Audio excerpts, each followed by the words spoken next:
Method से करते थे, इस मेथड से करते थे तो हमारा बीओटी ऐसा था, तो हमको ऐसे ऐसे करना है। जैसे आज हमारा आईआर है, इंटरनेशनल रिलेशन।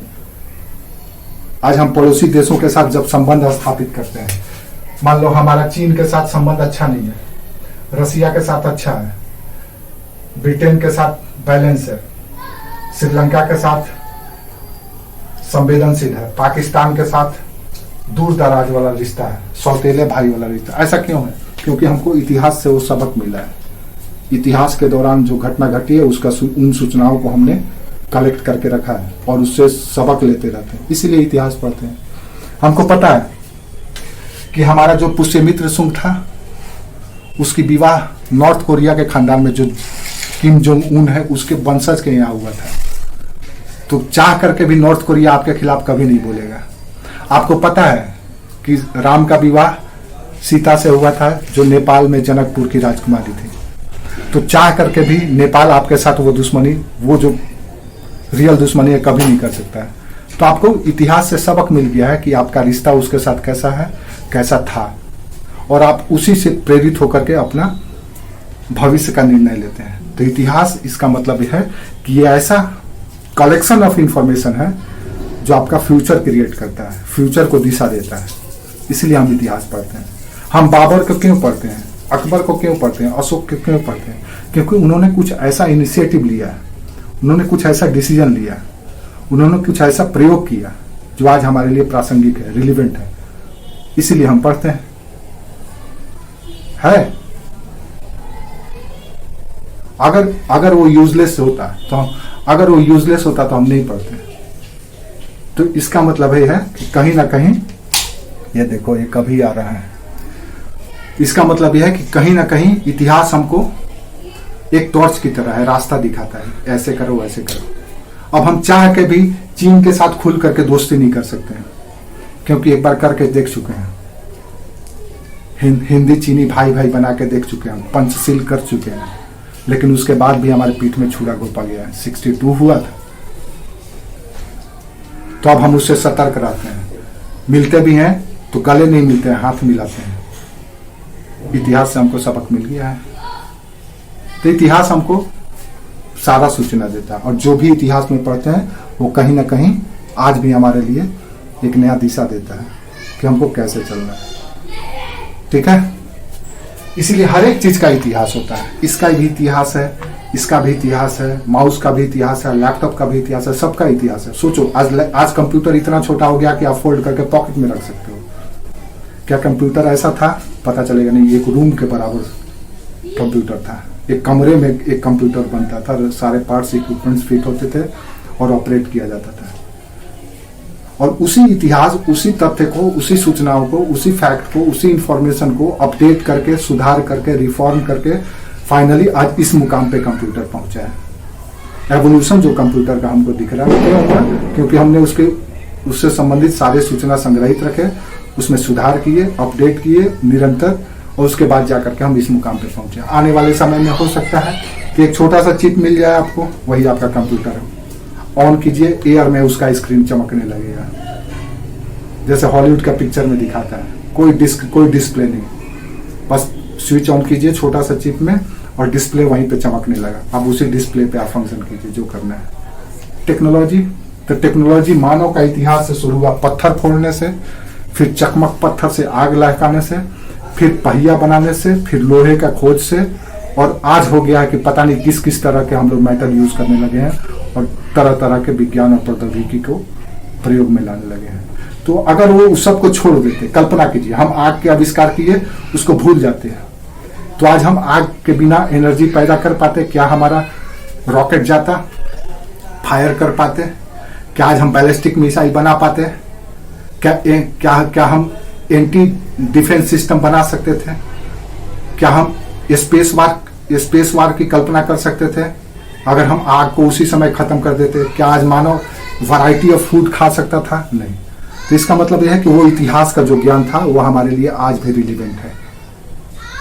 आज हम आग को पॉकेट में लेकर के घूमते हैं लाइटर के रूप में, टक से किए, वही टेक्नोलॉजी है जो पत्थर से रगड़ा गया था। आज भी लाइटर में ऐसे करोगे तो 2 स्टोन टकराता है और उससे चिंगारी निकलता है और पेट्रोल को जला देता है। यही तो टेक्नोलॉजी है जो कौन खोजा? पेलियोलिथिक मानव, पूरा पाषाण काल के मानव। उस टेक्नोलॉजी को आज भी हम यूज कर रहे हैं। तो अगर हम उसको नहीं जानेंगे तो फिर अगर उसको हम भूल जाते तो आज हम इस मुकाम पे नहीं होते। इसलिए हमें इतिहास पढ़ना है। इतिहास को हम लोग गलत तरीके से पढ़ते हैं, इसलिए हमको बोझ ही लगता है। और इतिहास के सवाल थोड़ा सा नो डाउट 10वीं 9वीं से पढ़ने के बाद बहुत सारे लड़के का स्ट्रीम चेंज हो जाता है, तो थोड़ा सा उनको अटपटा लगता है। और इसीलिए तो परेशान नहीं होना है। सारे एग्जाम में याद रखिए, जितने भी ऊपर क्लास हायर लेवल के एग्जाम नहीं उसमें जीएस में सबसे ज्यादा क्वेश्चन हिस्ट्री से ही पूछे जाते हैं। आईएएस का एग्जाम देंगे तो उसमें जीएस का अगर 100 क्वेश्चन है तो अभी जो रिसेंट ट्रेंड है थोड़ा कम हो गया है, 20 से 25 ही क्वेश्चन पूछा जा रहा है। पहले ज्यादा पूछा जाता था 100 क्वेश्चन में। बाकी साइंस है, ज्योग्राफी है, पॉलिटी है, इकोनॉमी है, करंट अफेयर्स है, इन्वायरमेंट है, कंप्यूटर है, सबसे सवाल पूछे जाते हैं। लेकिन इतिहास प्रासंगिक है और रहेगा और पूछा जाता रहेगा, इसलिए हमको इतिहास को जानना है। लेकिन हमको उतना भी नहीं जानना है कि जो रिसर्च लेवल पे जो खोज के स्तर पर जानना जरूरी होता है। आपको सामान्य बातें इतिहास की जाननी है जो आपको परीक्षा का काम है। तो पिछले क्लास तक हम लोग पढ़े थे। अब हम लोग अपने टॉपिक पे आते हैं। आपको बता चुके हम ब्रीफ कर चुके कि पूरा पाषाण काल, मध्य पाषाण काल या पेलियोलिथिक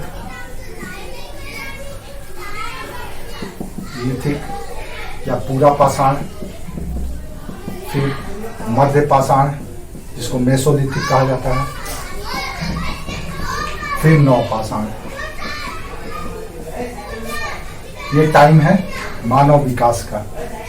इसमें हम लोग पढ़ रहे थे, थोड़ा सा आप लोग नए आए हैं इसलिए हमको थोड़ा सा वापस जाकर के बताना पड़ रहा है।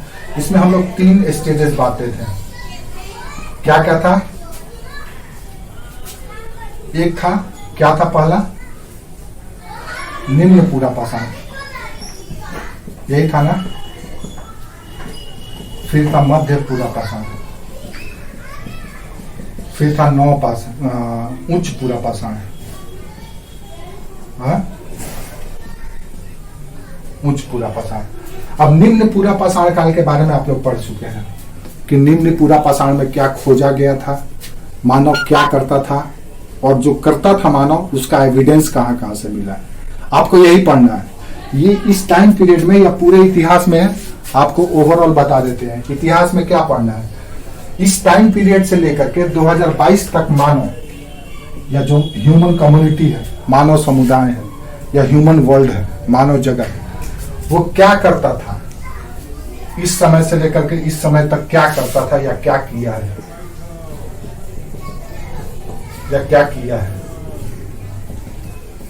आप खुद बताओ क्या किया है। अगर हम बात करने जाएं, अगर आपसे हम पूछें कि बताइए 20 लाख पहले से लेकर के अभी तक से मानव क्या किया है, तो आप इसको कहे कि एक बुलेट पॉइंट में बता दो हमको, तो आप लोग बता सकते हैं। तो आपका पूरा इतिहास का कॉन्सेप्ट खुल जाएगा कि इतिहास को ऐसे समझना है। अगर हम आपसे पूछें कि मानव 20 लाख ईस्वी पूर्व से यानी बीसी से आज तक से मानव ने क्या किया है, तो आप बता सकते हैं। कोई ऐसा स्मार्ट है जो बता दे हमको 4-5 बुलेट पॉइंट में कि ये किया है? हाँ बोलो।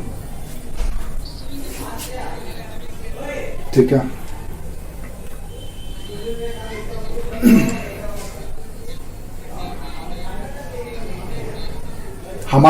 हमारा सवाल आप फिर से सुनिए, आप सिर्फ वहीं तक सिमट गए। हमारा सवाल यह है, हाँ बोलो।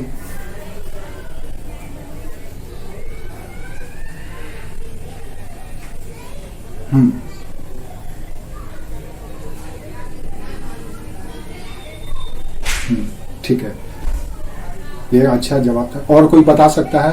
विशाल, नेहा, आप लोग थोड़ा सा बताइए, अपना आईक्यू लगाइए। अगर हम आपसे पूछें, हम कहें कि 5 पॉइंट में हमको बता दो कि क्या किया है मानव।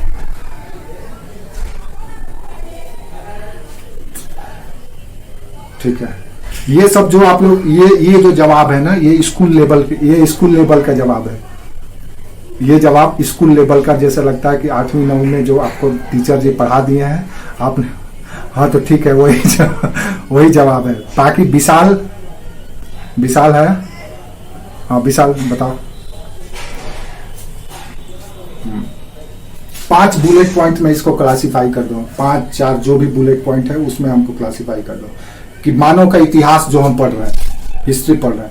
याद रखो हर चीज का अपना हिस्ट्री होता है, चाहे किसी भी सब्जेक्ट पढ़ो, चाहे आप किसी भी सब्जेक्ट में हो, सबका हिस्ट्री होता है। तो हम बोले कि हिस्ट्री के बारे में हमको 5 बुलेट पॉइंट बता दो कि क्यों हम इतिहास पढ़ते हैं या इतिहास में क्या पढ़ते हैं।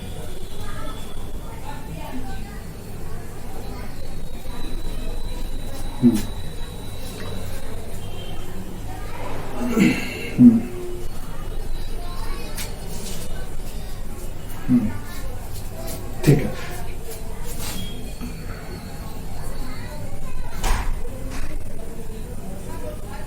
ठीक है, वेरी गुड। इसको आप लोग पहले ये कर लीजिए, लिख लीजिए, उसके बाद हम बुलेट पॉइंट पे बता देते हैं, फिर हम लोग अपने चैप्टर पे आ जाएंगे। ये आप फटाफट लिख लीजिए, ये फॉर्मेट है, इसको लिख लेंगे तो आपको समझने में आएगा जो अगला चीज हम बताने वाले हैं। क्या कि इसको मिटाना पड़ेगा, ठीक है? या तो स्क्रीनशॉट ले लीजिए, मिटा लीजिए, लिख लीजिए फटाफट। तो हाँ थोड़ा हमको आगे इंग्लिश में लिख लेते हैं। लोअर पेलियोलिथिक, मिड पेलियोलिथिक और अपर पेलियोलिथिक इंग्लिश में टर्म है। इसको मेसोलिथिक, इसको नियोलिथिक, इसको पेलियोलिथिक। उसके बाद आपको बुलेट पॉइंट बता देते हैं कि इतिहास को कैसे समझना। अभी तक से आप लोग इतिहास या किसी भी सब्जेक्ट को पढ़ने से पहले आपको ये समझ लेना है कि उसको पढ़ना कैसे है, उसको कैसे देखना है। जैसे हर एक व्यक्ति को हम अलग अलग दृष्टिकोण से देखते हैं। जब कोई पहला व्यक्ति आपसे मिलता है तो आप उस व्यक्ति को देखने के बाद एक अलग तरह का प्रेडिक्शन है, एजम्पशन आपके अंदर आता है, अनुमान लगाते हैं कि ऐसा होगा, तो कुछ ना कुछ ऐसा खोजते होंगे और वो मिलता होगा, तो उस आधार पर आप निर्णय ले लेते होंगे कि ऐसा होगा व्यक्ति। नहीं तो किसी भी सब्जेक्ट को पढ़ने से पहले आपको थोड़ा सा उसका देखना होगा। मिटाएं इसको, हो गया? ठीक है। अब इतिहास की हम जैसे ही बात करते हैं कि 2022 तक हम इतिहास में क्या पढ़े या क्यों पढ़े, या भारत के या विश्व के लोगों ने क्या किया है इतिहास में, तो देखो इतिहास में क्या है। इतिहास दरअसल हम किसका इतिहास पढ़ते हैं? मानव का इतिहास पढ़ते हैं, यही ना पढ़ते हैं? मानव का इतिहास पढ़ते हैं हम, जंतु का इतिहास तो पढ़ते नहीं है, हम मानव का इतिहास पढ़ रहे हैं। तो मानव का इतिहास में मानव क्या क्या करता है, कल्पना करो। सामाजिक गतिविधि, सोशल एक्टिविटी, यही करता है ना? फिर क्या करता है? आर्थिक गतिविधि या इकोनॉमिकल एक्टिविटी, यही करता है। और क्या करता है? राजनीतिक गतिविधि या राजनीतिक गतिविधि कर लो, या पॉलिटिकल एक्टिविटी। और क्या करता है? और क्या करता है? सांस्कृतिक, यही करता है, यही करता है ना?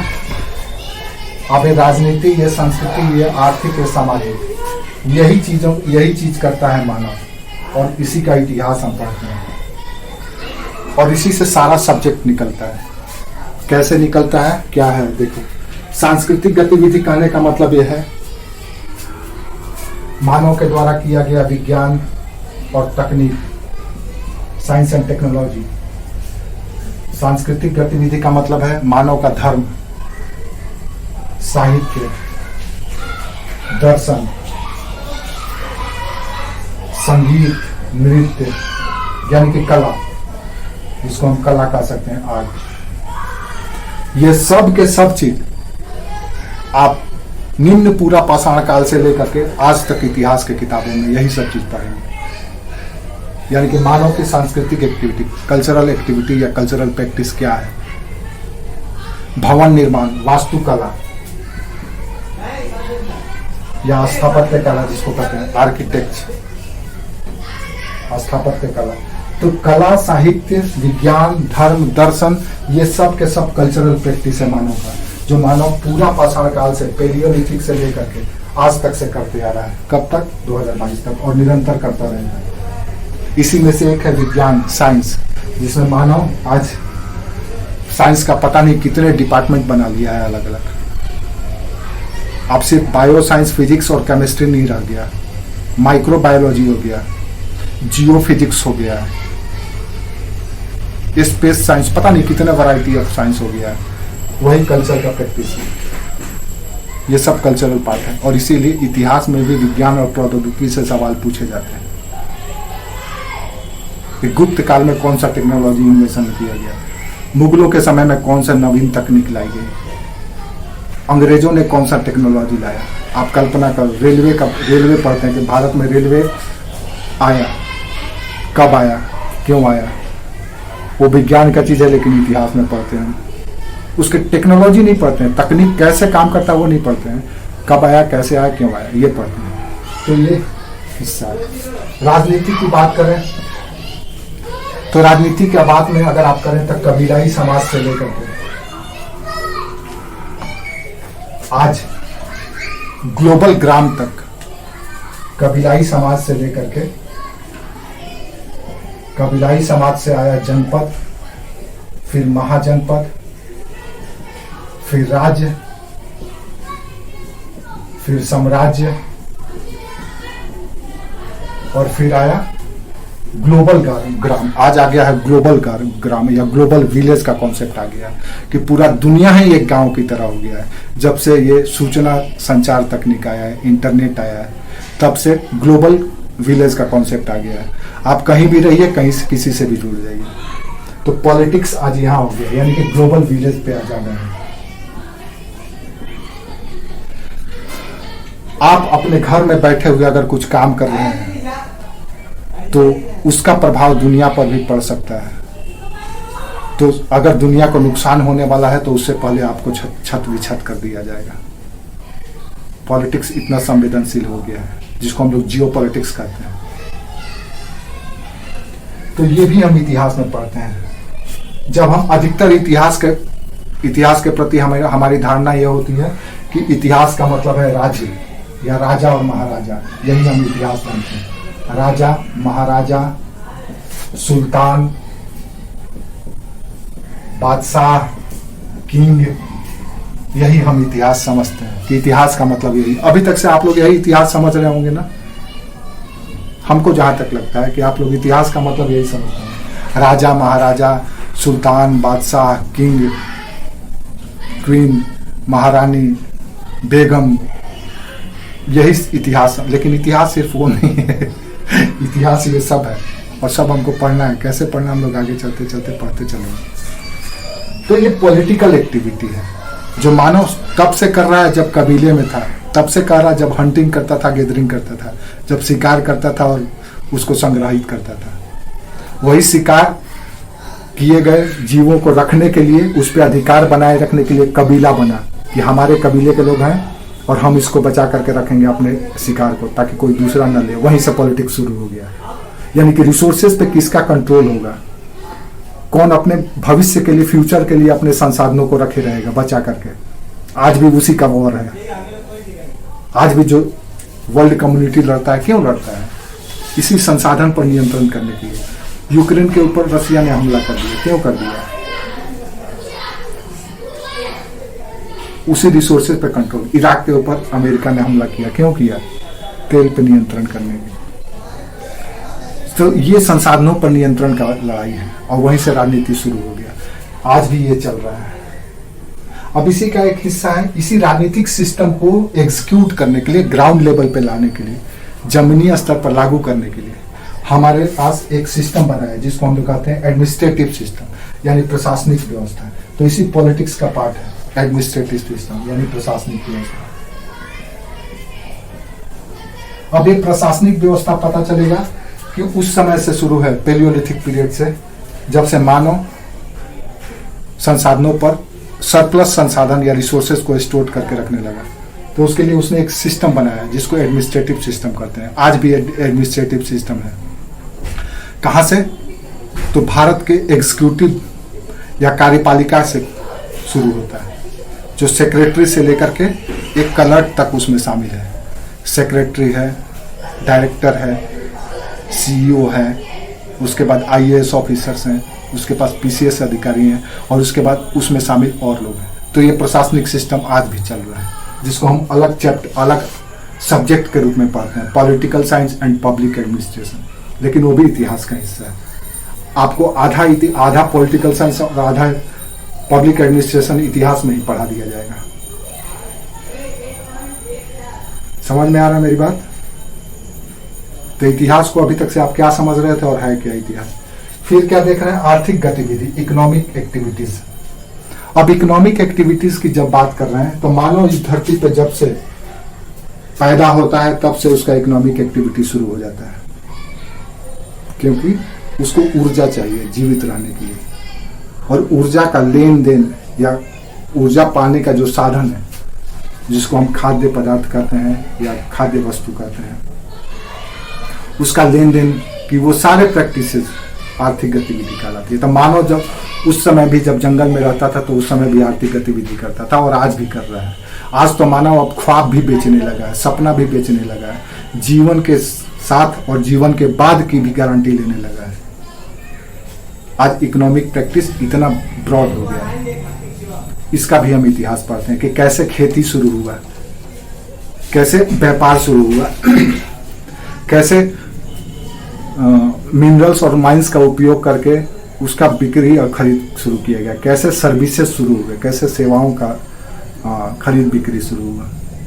तो ये भी इतिहास का हिस्सा है। सामाजिक गतिविधि इतिहास का एक और धारा या पार्ट।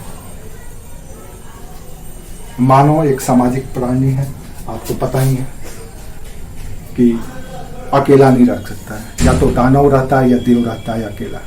मानव जो होगा वो समाज में ही रहेगा, क्योंकि परस्पर निर्भर है एक दूसरे पर, एक दूसरे की जरूरत को पूरा करने के लिए। तो इसलिए उसने समाज बनाया। तो समाज का मतलब क्या है? What is society? क्या है समाज? आपसे अगर कोई पूछे कि आप समाज के बारे में, समाज क्या है, तो आप उसको बताएंगे, कुछ बोलेंगे? कौन कौन है क्लास में अभी? जो है फटाफट बोलो। हाँ बताओ, क्या है समाज? What is society?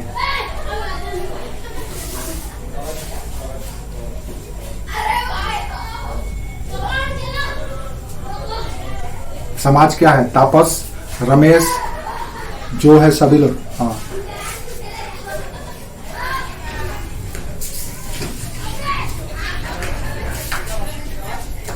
हाँ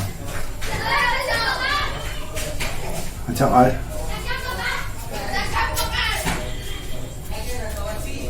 आप एक बात बताओ हमको, क्या कुत्तों का समाज होता है? कुत्तों का समाज होगा? तो फिर आप उसको क्यों छोड़ दे रहे हो? क्यों नहीं होगा? कुत्तों का समाज नहीं होगा? वो आपके समाज में रहते हैं, उनका अपना सोसाइटी है भाई, उनका अपना कॉन्वर्सेशन सिस्टम है, उनका अपना सिंबॉलिक सिस्टम, उनका अपना समाज है। चींटी का अपना समाज है, सबका अपना समाज है। सोचो। नहीं ठीक है, ये अच्छी बात है। विशाल समाज क्या? What is society? समाज क्या है? समाज शब्द सुने हैं?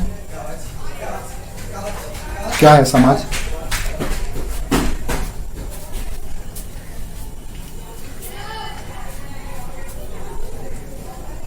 तो इसमें तुम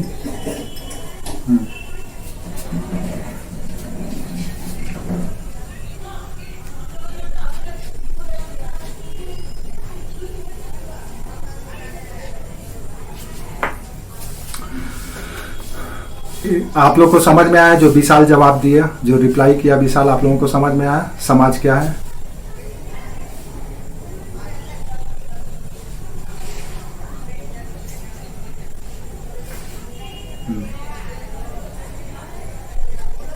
हम कार्य तो नहीं बोले हैं, सामाजिक कार्य, हम तो सिर्फ समाज पूछे। What is society? क्या है समाज?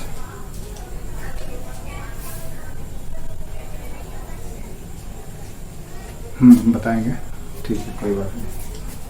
ये विशाल जो ये लैंग्वेज है ऑफिस वाला लैंग्वेज है, बता दिया जाए सर, इस तरह का ये ऑफिस मेरा कब से हो ऑफिस में, ये सरकारी डिपार्टमेंट की भाषा है। कब से हो विशाल? हाँ, तो इसीलिए भाषा तुम सीख लिया, इसको हटाओ, वहीं पे बोला करो, ठीक है। हाँ, ये सब ये टीचर स्टूडेंट का भाषा जो है आम एकदम खुल करके बात करो। वो ऑफिस में वीडियो सीओ के साथ जो बोलते हो ना, वो भाषा पहचान में आ जाता है कि वहीं पे बोला जाने वाला ऑफिशियल लैंग्वेज है, थोड़ा सा फॉर्मल लैंग्वेज है, औपचारिक भाषा है। हाँ, तो समाज दरअसल क्या है, समाज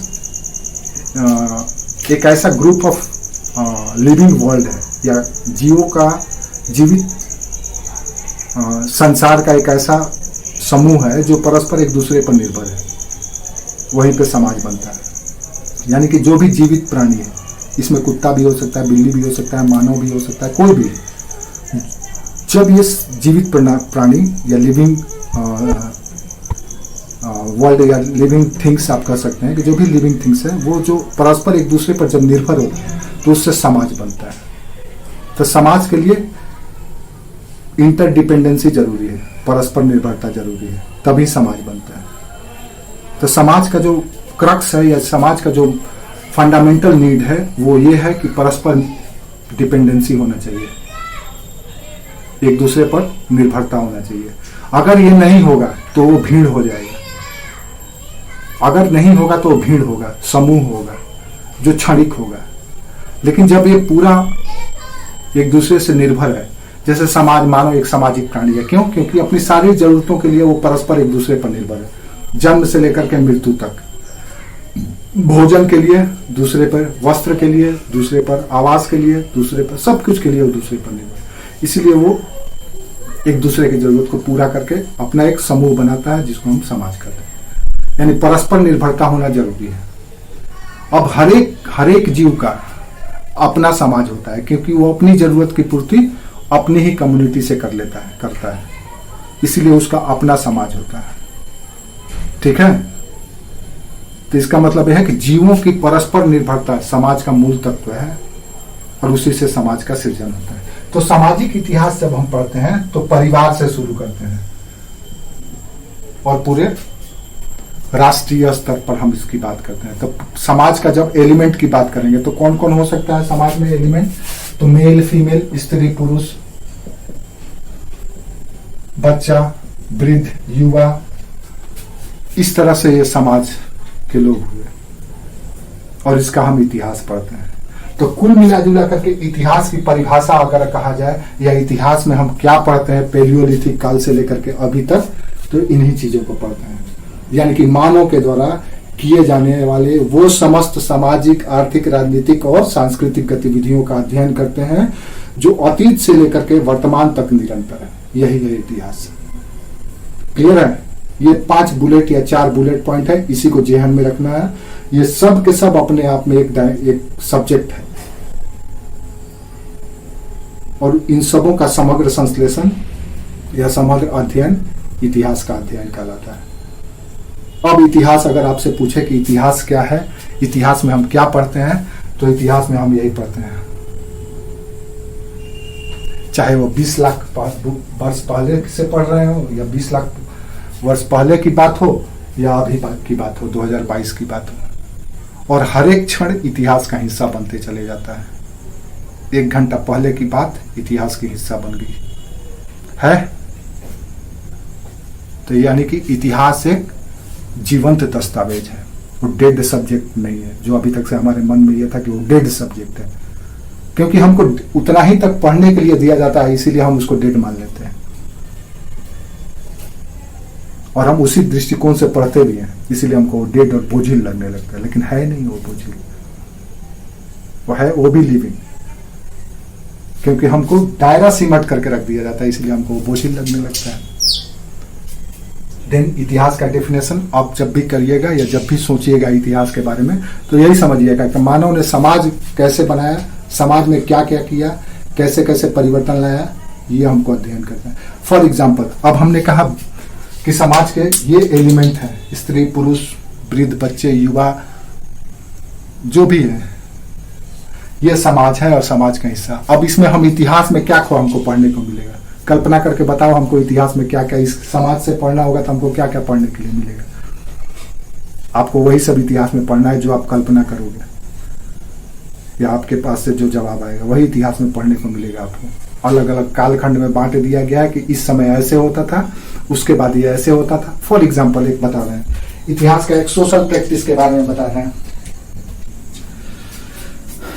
इतिहास का एक सोशल प्रैक्टिस है विवाह या तलाक या कुछ गलत प्रैक्टिस जैसे नहीं होना चाहिए, जैसे बाल विवाह, विडो,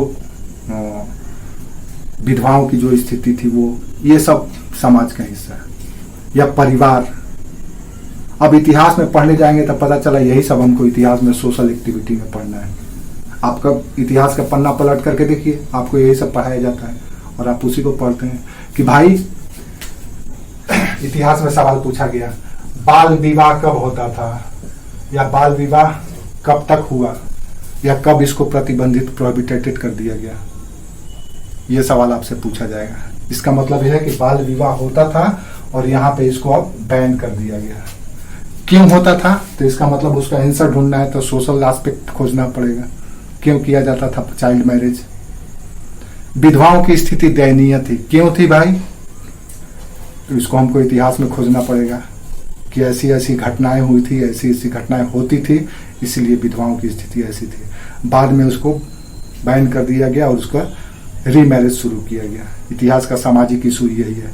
फिर इतिहास में क्या पढ़ेंगे, तो अगर इंडियन हिस्ट्री पढ़ रहे हैं और वहाँ का सोशल हिस्ट्री पढ़ रहे हैं तो समाज में जो सिस्टम बनाया गया, कास्ट सिस्टम, वर्ण सिस्टम, अब उसके बारे में पढ़ेंगे जो सोशल प्रैक्टिस का हिस्सा है। कास्ट सिस्टम क्यों लाया गया भाई, क्यों ये चतुर्वर्णीय व्यवस्था लाया गया, इसके फायदे क्या थे, नुकसान क्या थे। सोचो उस समय लाया गया था और आज भी एग्जीक्यूटेड है। ये हर एक कम्युनिटी में है। ऐसा ये मत सोचना कि ये सिर्फ सनातन कम्युनिटी या हिंदू कम्युनिटी में, हर एक कम्युनिटी में है। किसी का दिखता है, किसी का नहीं दिखता है, सब में। क्योंकि अगर नहीं होता तो आज ये सस्टेन नहीं करता, ये खत्म हो गया रहता। तो इसको हम सोशल हिस्ट्री में पढ़ते हैं और इसके लिए एक अलग सब्जेक्ट भी है, सोशियोलॉजी। अब जो बच्चा इतिहास पढ़ लिया वो साइंस भी पढ़ लिया, ज्योग्राफी भी पढ़ लिया। अच्छा एक और बात है, इतिहास में ज्योग्राफी भी पढ़ते हैं हम लोग, भूगोल। इसको तो पता नहीं, भूल गया हम। कल्चर में भी बहुत सारा डायमेंशन है जो अभी हम नहीं बताए, उतना ज्यादा बताने की अभी जरूरत भी नहीं, मोटा मोटी है, आप अभी जान लीजिए जीएस पॉइंट ऑफ व्यू से। तो ये चीज समाज में हम पढ़ते हैं, आज भी पढ़ते हैं हम इसको ढूंढते हैं। जैसे सवाल फॉर एग्जांपल पूछा गया आपसे कि किसने भारत में सती प्रथा को बंद किया। अब ये सती प्रथा की कहाँ खोजने जाएंगे। मान लीजिए आपसे पूछा गया सती प्रथा के बारे में कि सती प्रथा के बारे में बताइए, तो आप इसको कहाँ ढूंढेंगे, किस बुलेट्स एरिया में होगा वो, सोशल में होगा, इकोनॉमिक में होगा, राजनीति में होगा या कल्चरल में होगा। सती प्रथा कौन ये जवाब दिया है, कौन जवाब दिया, वेरी गुड, सामाजिक में होगा, सोशल में होगा। तो हम उसका सवाल पूछेंगे। जैसे मेंस में आपसे सवाल पूछा, अगर सब्जेक्टिव एग्जाम कहीं दे रहे होंगे तो आपसे सवाल पूछा जाएगा कि भारत में एक बहुत बुरी प्रणाली थी सती प्रथा, उसका उस समय के तत्कालीन समाज पर प्रभाव के बारे में आकलन कीजिए, उसको क्यों प्रतिबंधित किया गया। आप एक बार बताओ मेरे को, क्या आज सती प्रथा नहीं होता है? आज भी होता है, लेकिन उसका स्टाइल बदल गया है। पहले जो प्रथा था आज वो फैशन है।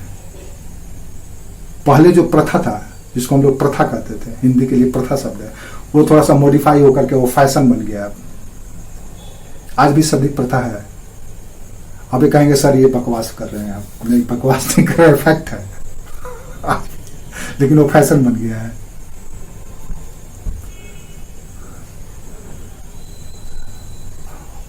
तो इतिहास में हमको इस चीज का सबक मिलता है। किसी भी सेगमेंट में आप बात करते हैं, किसी भी सेगमेंट का आप कल्पना कीजिए, आपको इन्हीं चारों चीजों में खोजने को मिलेगा इतिहास में।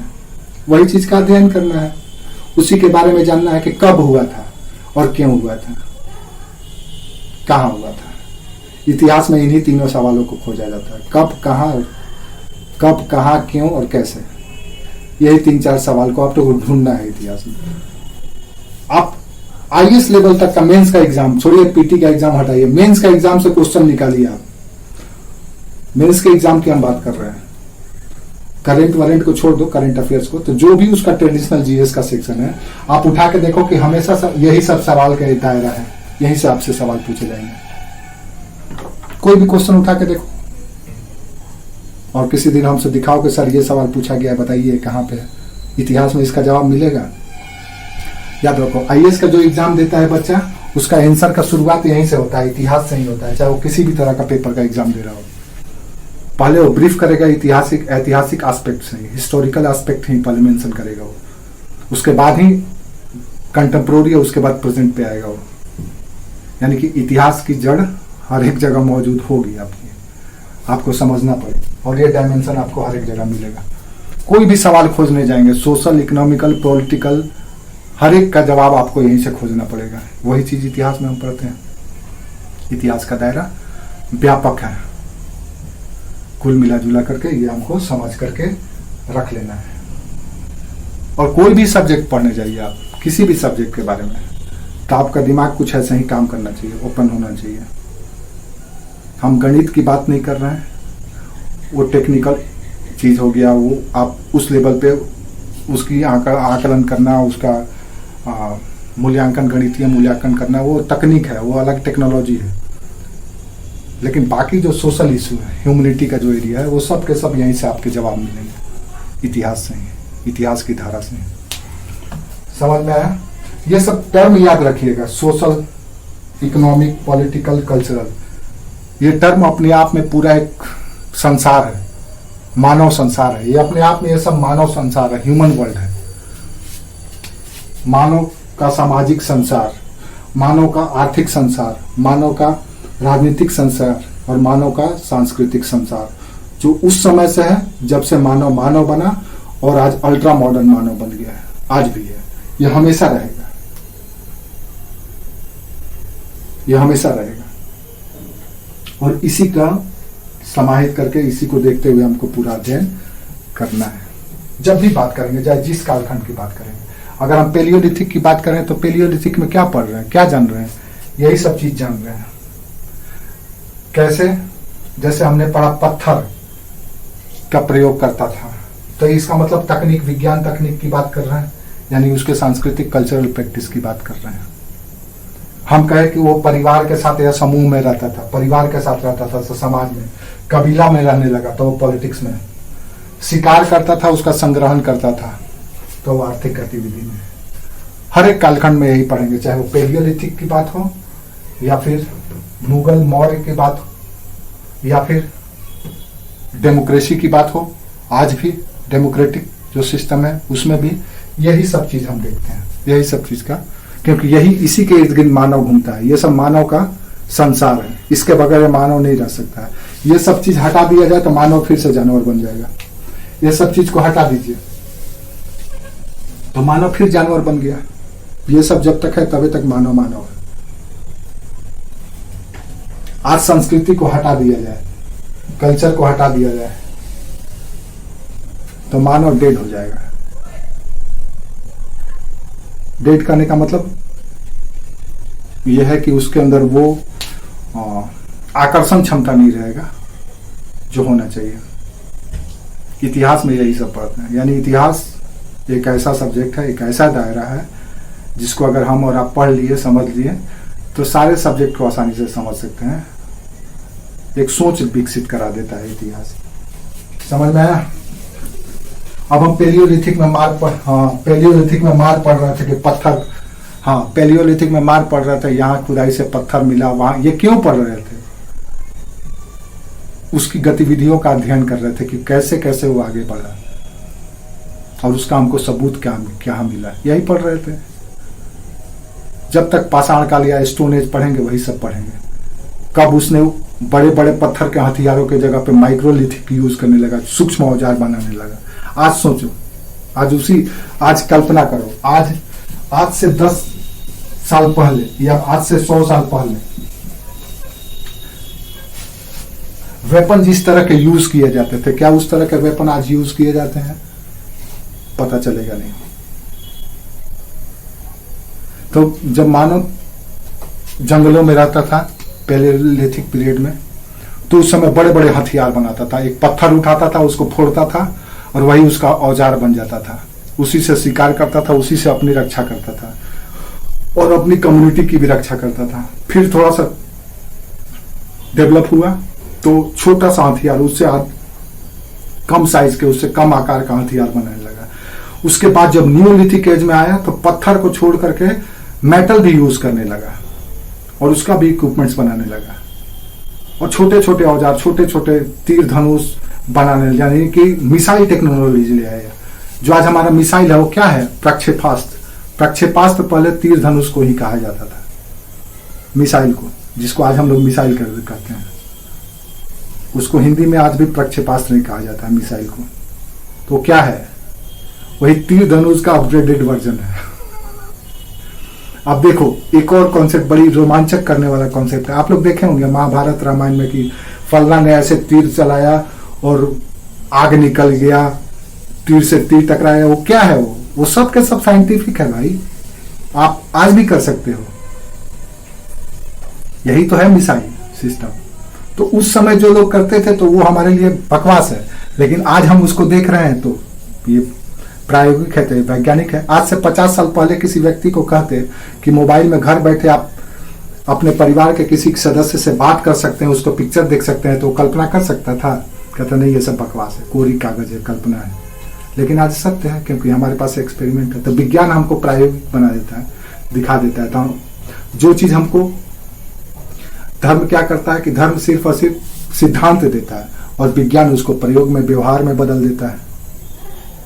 धर्म हमको सिद्धांत देता है, थ्योरी देता है, तो विज्ञान हमको प्रयोग में दिखा देता है। तो धीरे धीरे इतिहास में उसका परिवर्तन हुआ, विकास हुआ और आज इस रूप में है। ये ओवरऑल कॉन्सेप्ट है जो किसी भी विषय के लिए आपको समझ करके रखना है कि हर एक विषय में उत्तरोत्तर विकास होता है, चेंज होता है और चेंज होने के बाद वो धीरे धीरे रिलीवेंट या प्रासंगिक होते चले जाता है।